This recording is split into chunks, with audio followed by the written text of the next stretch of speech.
teraz na Wyspie Sobieszewskiej. Opuściliśmy miejską dżunglę i przenieśliśmy się na tereny zielone, na tereny rezerwatów przyrody i takie tereny mniej uczęszczane przez turystów. Wyspa Sobieszewska jest tworem stosunkowo młodym. Powstała dopiero w 1840 roku, kiedy to po groźnej i bardzo mroźnej zimie zawały lodu zaczopowały ujście Wisły i wiosną nadchodzące wody rzeki, nie mogąc znaleźć ujścia, popłynęły w lewą stronę przez martwą odnogę Wisły i zwyczajnie przerwały Mierzeję Wiślaną, dostając się do Bałtyku. Ta, można powiedzieć w pewnym sensie, katastrofa spowodowała właśnie utworzenie Wyspy Sobieszewskiej.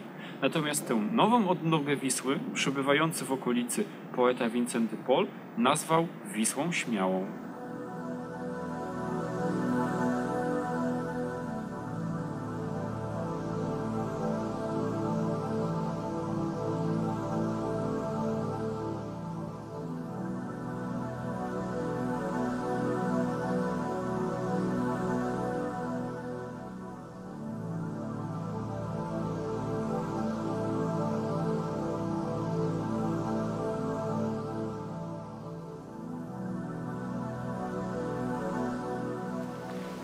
Na Wyspie Sobieszewskiej znajduje się co najmniej kilka rezerwatów przyrody, zwłaszcza tych, w których chronione są gatunki ptaków.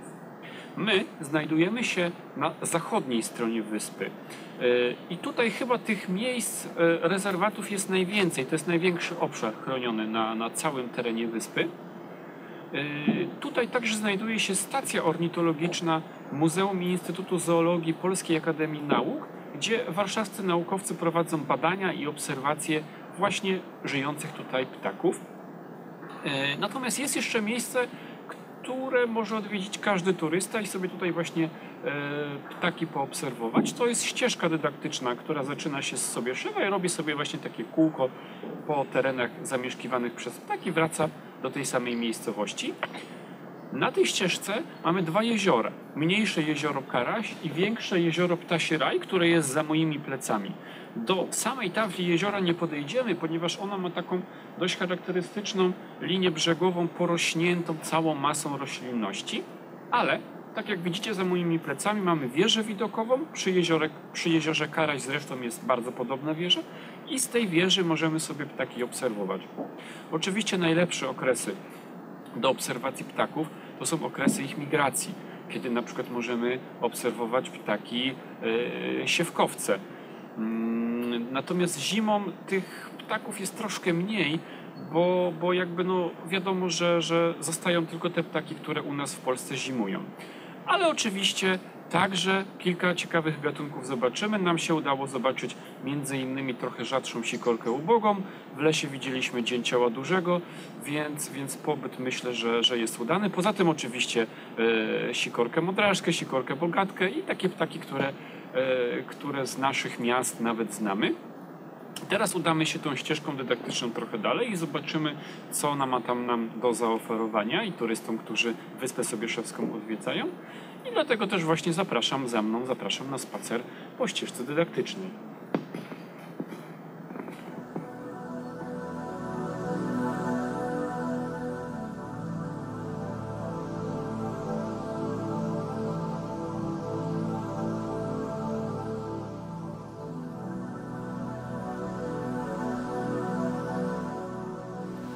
Żeby nie zgubić się na ścieżce dydaktycznej, należy iść właśnie za takimi śladami, taką pomarańczową, fosforyzującą kaczką. No i tych kaczek jest bardzo dużo, więc myślę, że nikt nie powinien mieć problemu z tym, żeby przypadkiem ze ścieżki nie zboczyć.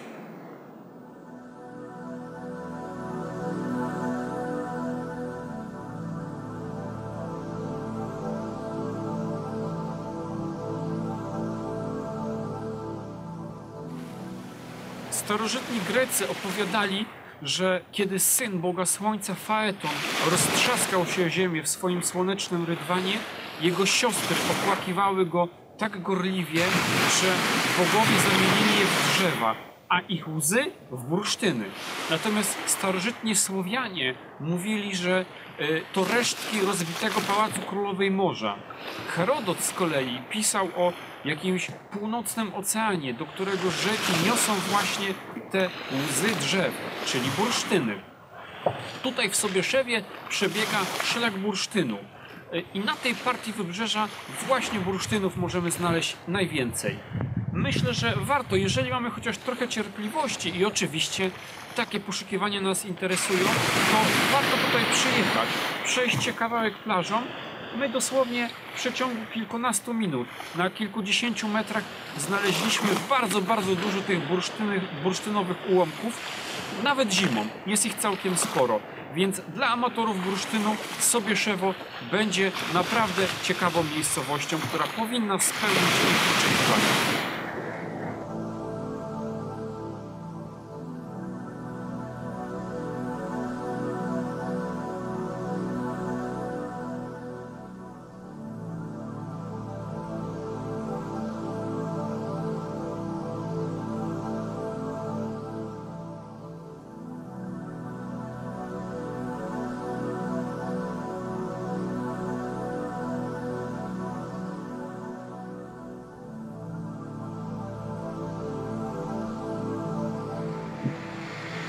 Jesteśmy w Sobieszewie, w największej miejscowości na Wyspie Sobieszewskiej, przed wejściem do tutejszego kościoła katolickiego, parafii Matki Boskiej Saletyńskiej. Tutaj kościół stał już w średniowieczu i pierwotnie była to świątynia katolicka, jednak w XVI wieku na skutek ruchów reformacyjnych zaczęła ona służyć tutejszej wspólnocie mennonickiej. Mennonici to był odłam anabaptystów, takiego ruchu religijnego, reformacyjnego, który powstał w Holandii.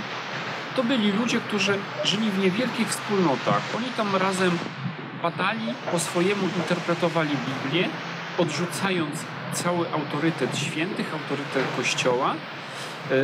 To byli ludzie, którzy starali się być pacyfistami, odrzucali służbę wojskową.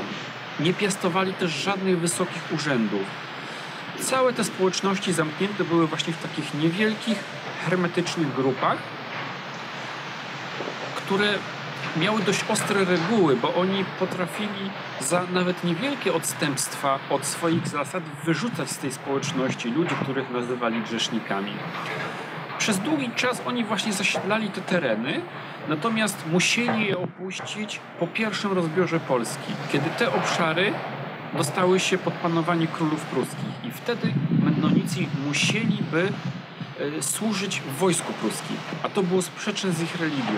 Większość z nich wyjechała do Ameryki, do Stanów Zjednoczonych, do Kanady, na właśnie tamte tereny za morze.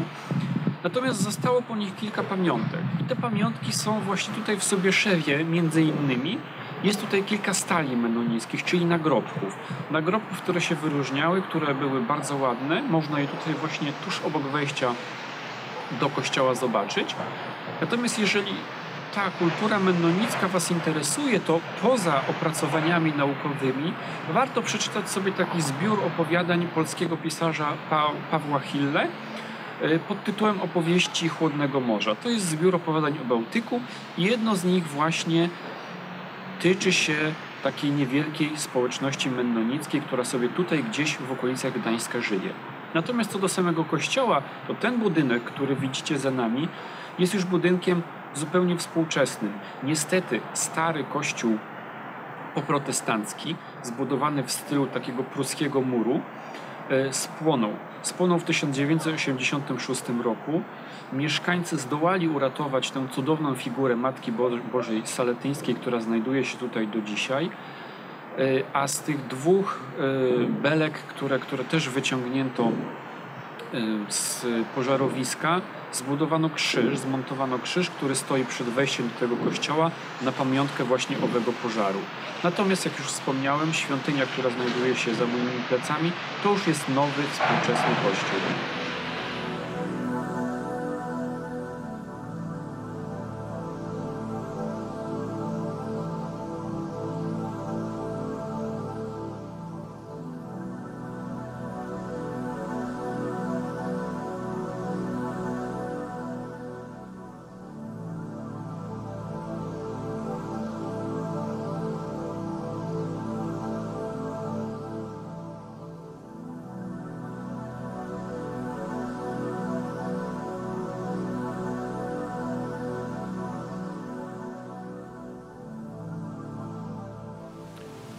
No to nasz krótki pobyt na Wyspie Sobieszewskiej powoli dobiega końca i mam nadzieję, że udało nam się tak chociaż trochę ją zareklamować i może pokazać, czego się po tej wyspie można spodziewać, ale oczywiście jest tutaj jeszcze kilka atrakcji, których my wprawdzie nie możemy zobaczyć i nie możemy Wam pokazać, ale tak w skrócie może o nich opowiem.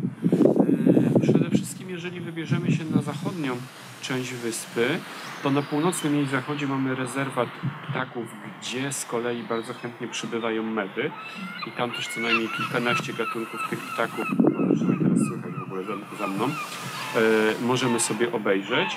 Na południu z kolei dla fanów zabytków techniki jest stara śluza na jednym z odnóg Wisły, więc to też warto zobaczyć. W samym Sobieszewie mamy Izbę Pamięci Wincentego Pola, o którym już tutaj wcześniej wspominałem, i niewielkie Muzeum Wyspy Sobieszewskiej, otwarte w sezonie. Poza tym możemy sobie jeszcze urządzić spacer groblą pomiędzy ujściem Wisły, Wisłą Śmiałą, tą, o której też mówiłem, a jeziorem Ptasi Raj. Tylko że może z tym spacerem groblą to trzeba się było trochę pośpieszyć, ponieważ są pewne plany zamknięcia tej grobli dla ruchu turystycznego. Tu jest oczywiście protest mieszkańców, no bo to atrakcja turystyczna. Natomiast władze podobno chcą otworzyć to ujście Wisły dla wielkich statków, dla wielkich kontenerowców i wtedy ta grobla niestety musiałaby być zamknięta. Jaki będzie miał efekt ten spór, to tego jeszcze nie wiemy. Ale jak już mówiłem, być może trzeba się będzie z tym spacerem groblą pośpieszyć. I to chyba tyle, jeżeli chodzi o zwiedzanie, o oglądanie jakichś rzeczy na samej Wyspie Sobieszewskiej. Jeżeli natomiast mamy ochotę na rybę, na dobrą rybę, to polecamy w Sobieszewie tawernę Delfin.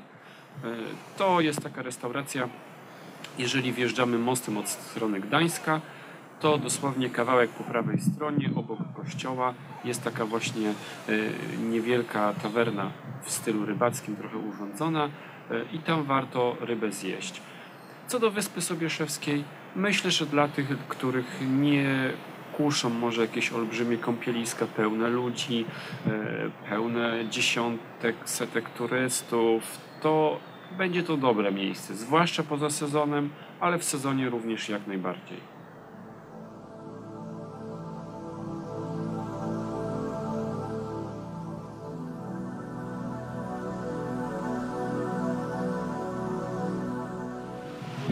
Zanim zupełnie opuścimy Wyspę Sobieszewską, to jeszcze taka krótka informacja, jak się na nią dostać.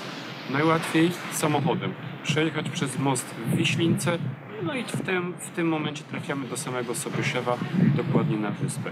Jeżeli jednak samochodem nie dysponujemy, w takim razie możemy dojechać tutaj autobusem z Gdańska, spod dworca głównego, także oczywiście z innych części miasta. I to będą autobusy takie jak 112, 186 i 212. No i w tym momencie żegnamy się już z Wami, nie opuszczamy Wyspę Sobieszewską. Jeżeli filmik się Wam podobał, to zapraszamy do lajkowania, dawania łapek w górę i subskrybowania naszego kanału.